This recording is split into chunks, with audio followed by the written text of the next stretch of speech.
হ্যাঁ দেখ এই দিকটা হবে ওইটুকু। আর ছাড়বেও না, এখন খালি সেট করবে বাস। আরে দাঁড়াও, হাতটা নাড়াও না, উল্টাপাল্টা জায়গায় হয়ে গেলে।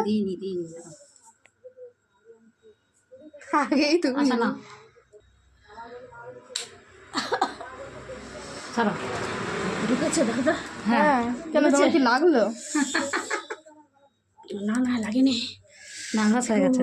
অফ করেছো ভিডিওটা অফ করো। জীবনে কোনোদিন হ্যাঁ আমার যে মানে কি আমার স্বামী বলো তো কি মানে ঘর থেকে বাইরে বেরোতে দেবে না, কিছু আনন্দ করতে দেবে না, কিন্তু আমার মেয়েদের মানে আমি বলি তোরা পূরণ কর, জীবনের সুখ হলো। এইটা করেছি না, কত লড়াই ঝগড়া করে। আমি বলছি ঠিক আছে, জীবনের সুখ পেলে। না না ঠিক আছে। দেখো যতটা নার্ভাস হয়েছিল অতটা একটু নার্ভাস করবে হয়নি, হয়ে গেছে তোমার। দেখুন তোমার কি আমার লাগছে? দুটো ভাগ্নি আছে, করিয়ে নিয়ে যাবো। হ্যাঁ আচ্ছা ঠিক আছে এসো। তোমার কি লাগছে? গুনগুন করে মিষ্টিকে নিয়ে আসবো। একদম ওরা না, ওরা শুধু এই যায়